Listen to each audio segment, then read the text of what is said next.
नमस्कार. कथागाथाच्या या भागात तुमचे सर्वांचे मनापासून स्वागत. आजची कथा आहे रामायणातील एका महत्त्वपूर्ण रात्रीची. सर्वांच्याच आयुष्यात कधी ना कधी असा एखादा दिवस येतो, अशी एखादी रात्र येते की त्याने संपूर्ण जीवनच बदलून जाते. आज अशाच एका रात्रीची कहाणी ऐकणार आहोत, ज्यात रघुवंशी रामरायांनी घेतलेला निर्णय पूर्ण विश्वामध्ये हाहाकार माजवून गेला. संपूर्ण रामकथेत सर्वात कमी वक्तव्य झाली ती भरतावर. लक्ष्मण तर 24 तास प्रभू रामांबरोबर आहे. खरं तर भगवान राम यांचा जन्म हा रावणाचा वध करण्याच्या उद्देशानेच झाला होता. जर राम राजा बनले असते तर सीतामातेचे हरण झाले नसते आणि मग रावणाचा वध करण्याचा उद्देश पूर्ण झाला नसता. म्हणून देवतांनी सरस्वती मातेला आवाहन केले. माता सरस्वतीने देवतांच्या सांगण्यावरून मंथरेची बुद्धी भ्रष्ट केली. माता सरस्वतीने देवतांच्या सांगण्यावरून कैकेयीची बुद्धी भ्रष्ट केली. पण जेव्हा भरत रामरायांना आणायला निघाला तेव्हा सर्व देवतांमध्ये खळबळ माजली. अरे, जर हा आता गेला रामरायांना आणायला आणि बंधू प्रेमामुळे भावूक होऊन राम परत माघारी फिरले तर? मग सर्व देवतांनी सरस्वतीला सांगितले, तुम्ही प्रयत्न करून पहा आणि भरताची बुद्धी भ्रष्ट करा. माता सरस्वती म्हणाली, मी भरताची मती भ्रष्ट करू शकत नाही, हे शक्य होणार नाही. एखाद वेळेस सुमेरू पर्वत दिसू शकेल, पण भरताची मती भ्रष्ट करणे हे कदापि शक्य नाही.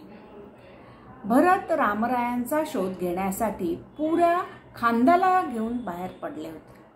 कोणाच्या ना कोणाच्या तरी सांगण्यावरून रामराय परत माघारी फिरतील हीच अपेक्षा होती. पहिल्या रात्री त्यांनी भारद्वाज मुनींच्या आश्रमात मुक्काम केला, जिथे प्रभू राम सुद्धा थांबले होते. भरताला चिंताक्रांत बघून मुनिवर म्हणाले, राजन, तुम्ही चिंतित आहात? भरताचा त्यावेळी राज्याभिषेक झाला होता.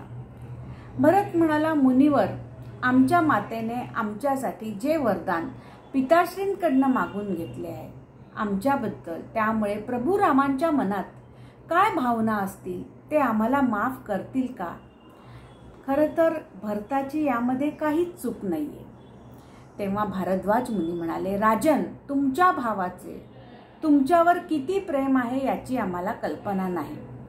परंतु जेव्हा ते येथून निघाले तेव्हा गंगा पार करण्यासाठी त्यांनी पुरोहितांना बोलवून स्वस्ती वाचन केले. तेव्हा ते खूप प्रसन्न होते. वनवासात जाण्याचे दुःख त्यांच्या चेहऱ्यावर अजिबात दिसत नव्हते. आणि जेव्हा पुरोहितांनी त्यांच्या हातात जल दिले आणि त्यांना मंत्रोच्चार करण्यास सांगितले, ते म्हणाले, हे जंबूदीपे भरतखंडे.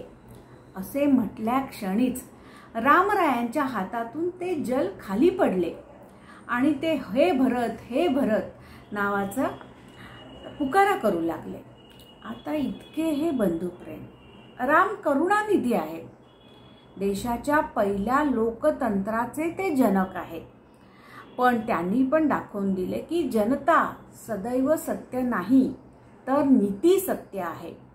जर त्या रात्री राम परत आले असते तर सर्व अयोध्यावासी, सर्व जनता खुश झाली असती. पण रामांनी जनमताचा सन्मान केला नाही तर नीतीचा सन्मान केला. जेव्हा ते चित्रकूट पर्वतावर पोचले तेव्हा वनदेवींनी त्यांचे स्वागत केले. त्या म्हणाल्या की प्रभू, तुम्ही इथे विश्राम करण्यासाठी आला आहात, मी तुमच्यासाठी काय करू शकते? प्रभू म्हणाले, बाकी सर्व ठीक आहे, आम्ही काही कुटी बांधून राहू, आम्ही फळे खाऊन राहू, पण आम्ही ज्या रस्त्याने आलो आहोत तेथील काटे तुम्ही जर का बाजूला केले तर फार कृपा होईल. वनदेवी म्हणाली, त्या काट्याकुट्याच्या रस्त्याने तुम्ही तर आता आला आहात, मग आता त्यांना बाजूला करण्यामध्ये काय फायदा आहे? प्रभू राम यावर म्हणाले, आमच्या पायात काटे रुतले, आम्हाला काही त्रास नाही, पण आमचा मार्ग शोधत आमचा बंधू नक्की येथे येतील, तेव्हा हे काटे त्याला टोचता कामा नये. आता वनदेवीने जिज्ञासेने विचारले, काय अयोध्येचा राजा, चतुरंग सेनेचा सेनापती दशरथाचा पुत्र इतका नाजूक आहे की रस्त्यातून चालताना त्याला काटे टोचतील? प्रभू राम म्हणाले, नाही नाही, तो वज्र समान आहे. त्याच्या छातीवर इंद्राचे वज्र आदळून ते तुटले होते. हे काटे त्याला टोचणार नाही. पण जेव्हा तो या काट्यातून जाईल तेव्हा त्याचे हृदय हा विचार करून कोलमडून जाईल की माझ्यामुळे माझ्या बंधूंना या काट्याकुट्यातून जावे लागले. आता म्हणजे बघा, भगवंत हे स्वतः कष्ट झेलू शकतात, पण त्यांच्यावर जे प्रेम करतात ते जेव्हा कष्ट झेलतात ते भगवान कधी सहन करू शकत नाही. आता हीच ती चित्रकूट पर्वतावरची रात्र. चांदणे पडले आहे आणि आकाशात पौर्णिमेचा चंद्र आहे. हाच तो क्षण ज्यामुळे रामकथा बदलू शकली असती. दशरथाचा जर एक निर्णय रामाला वनवासापर्यंत आणू शकतो, तर मंडळींनो, त्या पौर्णिमेच्या रात्री रामाचा एक निर्णय रामाला परत अयोध्येला घेऊन गेला असता किंवा लंकेला घेऊन गेला असता. आणि हीच ती रामायणातील सर्वात महत्त्वपूर्ण रात्र, ज्यावेळी भरत आपल्या तिन्ही मातेंसह, शत्रुघ्न आणि गुरु वसिष्ठ यांच्यासह प्रभू रामांना परत यायची विनंती करत होते. आता कवी मैथिली शरण गुप्त यांनी साकेत या कविता कोशामध्ये या रात्रीचे इतके सुंदर वर्णन केले आहे बघा. तदनंतर बैठी सभा उठजके आगे, नीले वितान के तले दीप बहु जागे, टकटकी लगाए नयन सुरो के थे वे, परिणामोत्सुक उन भया तुरो के थे वे, वह चंद्रलोक था कहाँ चांदनी वैसी, प्रभु बोले गिरा गंभीर निरनिधी जैसी. ते म्हणतात की उठजके आगे म्हणजे झोपडी समोर सभा भरलेली होती आणि निरभ्र आकाशामध्ये हे जणू त्या आकाशाच्या मंडपाखाली हे दीपक बसले होते. राम, लक्ष्मण, शत्रुघ्न, भरत यांना दीपकाची कल्पना दिलेली आहे. आणि आकाशातून वरतून देवता टक लागून ऐकत होते सगळेजण. काय परिणाम होणार आहे या सभेचा हे जाणून घेण्यास ते उत्सुक होते. तेवढेच भयभीतही होते, कारण रामाने अयोध्येला जायचा निर्णय घेतला असता तर रावणाचा वध होऊ शकला नसता. आणि प्रभूंनी सगळ्यांचे खानपान आटोपल्यावर भरताला विचारलं, हे भरत भद्र अब कहो अभिप्सित अपना, सब सजग हुए भंग हुआ जो सपना. त्यांनी भरताला विचारले, तुझे इप्सित का आहे, तुझे इथे येण्याचे प्रयोजन काय आहे ते आता सांग. आता भरत त्यावर काय म्हणतो बघा. हे आर्य रहा क्या भरत अभिप्सित अब भी, मिल गया अकंटक राज्य उसे तब भी. भरत म्हणतो, हो, सगळे इप्सित साध्य झाले. आमचे वडील गेले ते माझ्यामुळे, तुम्ही जंगलात आला तेही आमच्यामुळे.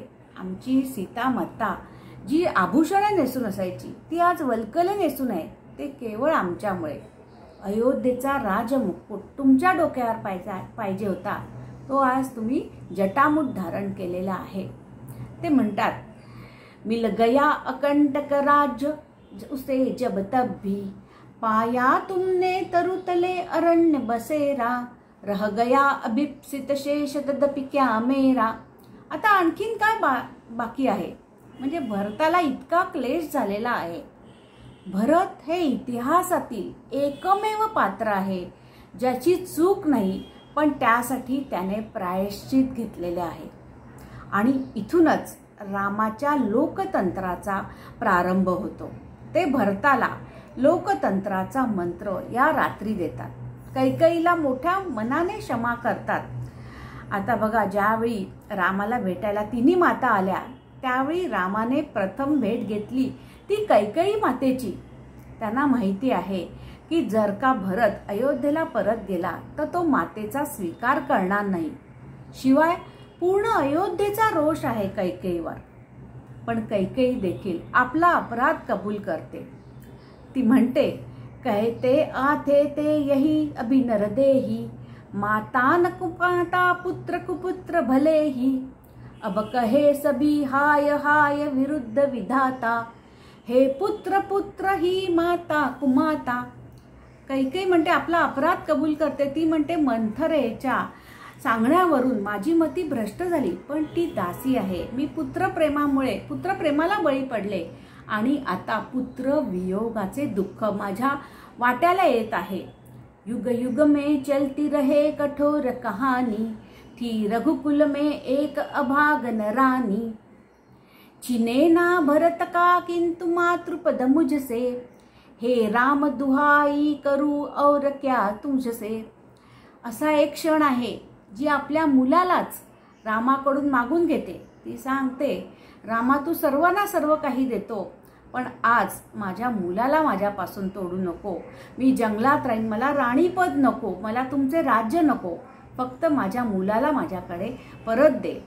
आणि ती रामाला आपल्या आठवण करून देते की ज्यावेळी तू लहान होतास त्यावेळी रात्री झोपेतून मध्येच जागा व्हायचा, तेव्हा तुला माझी स्वप्न पडायची, तेव्हा कौसल्या तुला अर्ध्या रात्री माझ्याकडे घेऊन यायची आणि मग मी तुला निजवायचे. तेव्हा राम काय म्हणतो, हे अंब तुम्हारा राम जानता है सब, इस कारण वह खेद मानता है कब. राम म्हणतो मला सर्व याची कल्पना आहे. मैं वही राम तू वही कैकेयी मेरी, 100 बार धन्य वह एक लाल माई की, जिस जननी ने हे जना भरत सा भाई, पागल सी प्रभु के साथ सभा चिल्लाई, 100 बार धन्य एक लाल की माई. म्हणजे राम म्हणतो की अरे तू कैकेयी माता तू धन्य आहेस जे भरतासारख्या मुलाला जन्म दिलेला आहे. आणि मग अशा रीतीने सर्व अयोध्यावासी देखील कैकेयी मातेला क्षमा करतात आणि राम हा भरताला लोकतंत्राचा मंत्र देऊन अयोध्येला परत पाठवतो. ही ती महत्त्वपूर्ण रात्र होती. आजची ही गोष्ट तुम्हाला आवडली असेल तर लाईक करा, शेअर करा आणि माझ्या चॅनलला सबस्क्राईब करा. धन्यवाद.